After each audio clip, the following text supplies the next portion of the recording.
Magandang umaga po mga minamahal. Ito po muli ang inyong ibang lingkod. Ay akyat po tayo sa rooftop ng aming mission house. Ay mula po rito sa ground floor ay kinuha po natin ang walis. Kasi yung aming church ay nandoon po sa ikalimang palapag mission house po namin ito. Dito rin po kami nakatira. So, nasa third floor na po tayo. Then, aakyat po tayo roon sa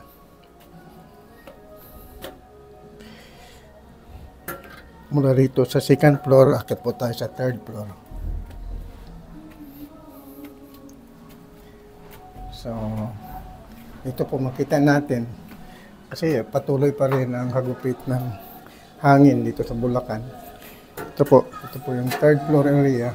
So, makita natin yung bahay dyan sa ibaba. Mission house po namin ito sa awa ng Diyos. So, third floor tayo. Then, dito naman po, papuntang fourth floor.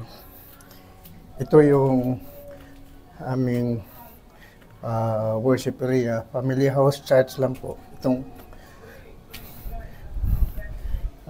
Smyrna Christ Church. And din po, dito sa ika-4 na palapag. Yan, mga bahay.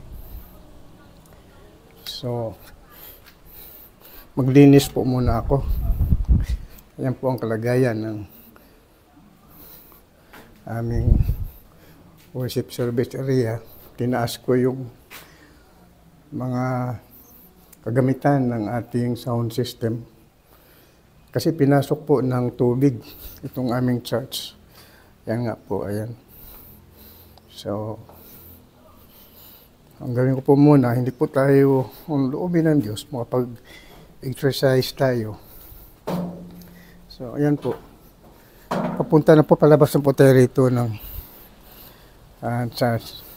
Ito po ang sitwasyon na ka-4 na palapag. Ano ha? Open na po ito, ayan. Talagang makapal pa rin ang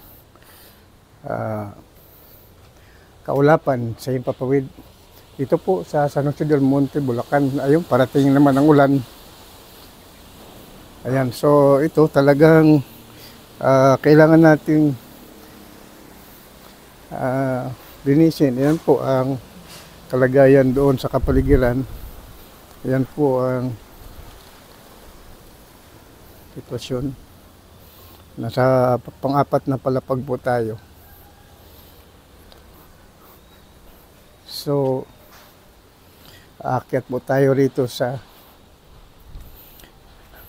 tingnan po muna natin ang kapaligiran dito.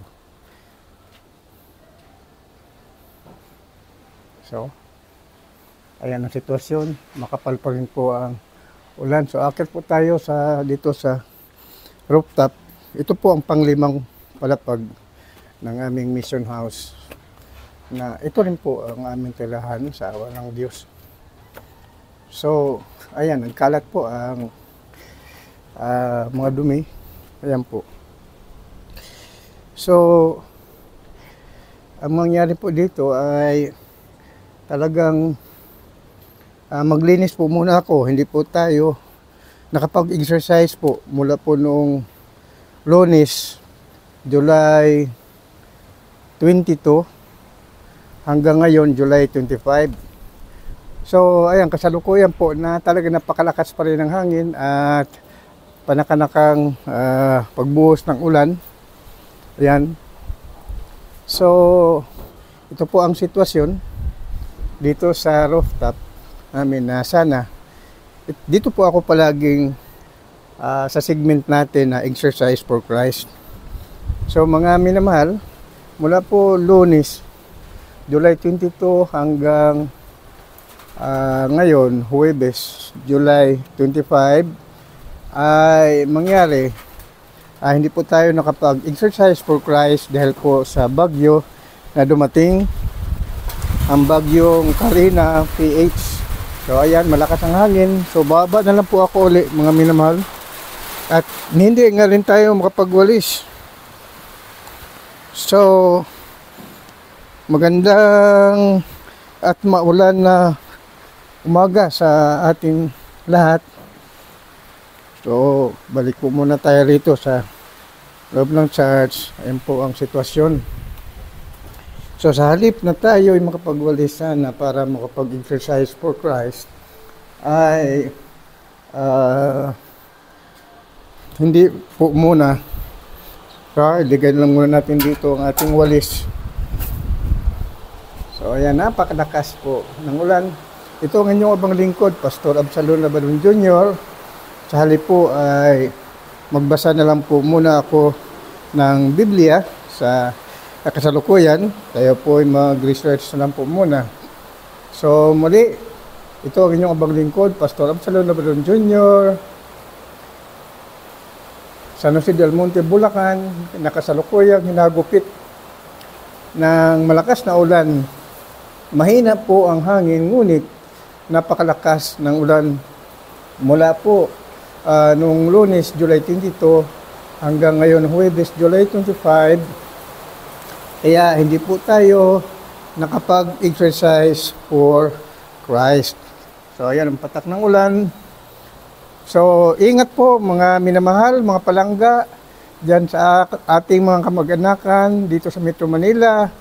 Mag-ingat po kayo sa inyong pamamahay, at kung sakali po na kayo po ay nasa lugar ng binabaha, kunting ingat lang po. Magandang umaga sa inyong lahat. Praise God. Hallelujah. Ang Diyos ay suma sa atin. Kaawaan tayo ng Panginoong Diyos upang tayo may layo sa kapahamakan. God bless us all. Praise God. Hallelujah. Hallelujah. Hallelujah. Amen and amen. Praise God. In Jesus' name.